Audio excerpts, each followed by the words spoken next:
এই ক্ষেত্ৰত আকৌ আমি কওঁ যে বৰ্তমান সময়লৈকে আমাৰ প্ৰশাসনে আমাৰ বা যি আমাৰ চিকিৎসা বিভাগৰ ফালৰ পৰা আমাৰ পষ্টমৰ্টমৰ যিটো ৰিপৰ্ট আহিব লাগিছিল এই যুঁজটো ভালকৈ যুঁজিবৰ কাৰণে তেওঁলোকে কিন্তু আমাক ইয়াত মানে সহযোগিতা কৰা নাই। আৰু আটাইতকৈ ডাঙৰ কথাটো হ'ল যিহেতু নেকি আপোনালোকে পংখী সন্দিকৈৰ যিটো নেকি আপোনালোকে পষ্টমৰ্টমৰ ৰিপৰ্ট যিটো নেকি আপোনালোকে গম পাইছে নহয়, সেই ৰিপৰ্টটো ভুৱা পষ্টমৰ্টমৰ ৰিপৰ্ট এতিয়ালৈকে ফেক ৰিপৰ্ট দি ৰাখি থৈ দিছে। অৰিজিনেল যিটো নেকি পষ্টমৰ্টমৰ ৰিপৰ্ট এতিয়ালৈকে দিব পৰা নাই। কি এতিয়া পংখী সন্দিকৈৰ হত্যাকাৰীৰ লগত জড়িত হৈ আছে নেকি এই ডক্টৰবোৰে? মেইন ইম্পৰ্টেণ্টটো সেইটো, পংখী সন্দিকৈৰ লগত হত্যাকাৰীৰ লগত জড়িত হৈ আছে নেকি আপোনালোকে পূৰা তদন্তত আনিব লাগে। যিহেতু নেকি এতিয়ালৈকে পষ্টমৰ্টমৰ ৰিপৰ্ট ভুৱা ৰিপৰ্ট পাইছে, এতিয়ালৈকে তদন্ত হোৱা নাই, এতিয়াতক কোনো এটা বিচাৰ হোৱা নাই ইয়াৰ বিষয়ে। সকলো কথা আনিব লাগে যিটো নেকি পষ্টমৰ্টমৰ মেইন ৰিপৰ্ট, তেতিয়াহে যুদ্ধ কৰিব পাৰে কি হৈছে কি হোৱা নাই। ফেক ৰিপৰ্টটো দি ৰাখি থৈ দিব ডক্টৰ, তেতিয়াহ'লে নীতি কেছৰ লগত জড়িত হৈ আছে, ফেক ৰিপৰ্ট দি থৈ দিছে এতিয়ালৈকে। মেইন ইম্পৰ্টেণ্টটো সেইটো।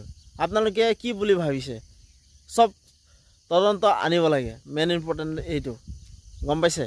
আৰু আপোনালোকে গম পাইছে আটাইতকৈ ডাঙৰ কথাটো, পংখী সন্দিকৈৰ লগত যিটো নেকি হত্যাকাৰীৰ লগত যোনে তেওঁৰ লগত জড়িত হৈ আছে, সৰুৱে নহওক ডাঙৰে নহওক যিকোনো ব্যক্তিয়ে শাস্তি পাব লাগে আৰু তদন্তৰ আওতালৈ আহিব লাগে। মেইন ইম্পৰ্টেণ্ট সেইটো, যিকোনো ডাঙৰ ব্যক্তিয়ে নহওক, গম পাইছেনে?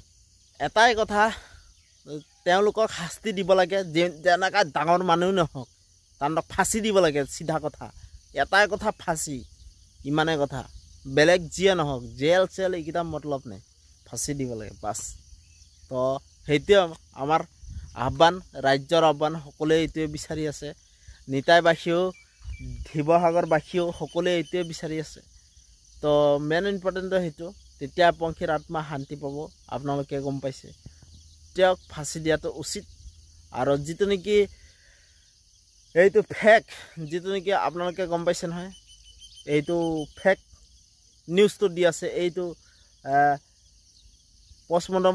ভুৱা পষ্টমৰ্টমৰ ৰিপৰ্ট যিটো নেকি এইটো অৰিজিনেল হ'ব লাগে, এইটো ডুপ্লিকেট, এইটো ফেক, এনেকুৱা কাম কেতিয়াও নকৰিব, গম পাইছেনে? সেইটো কাৰণে সকলো কথা ক্লিয়াৰ হ'ব লাগে, তদন্ত আওতালৈ আহিব লাগে, এইটোৱে মেইন কথাটো। তো মোৰ ভিতৰত ইমানতে আছিলে। তো পংখী জল্দি ন্যায় পাওক, সেইটোৱে আমাৰ কামনা। তো মোৰ ভিতৰত ইমানতে আছিল। তো ঠিক আছে, বাই বাই। নতুন এটা ভিডিঅ' আপোনালোকক লগ পাম।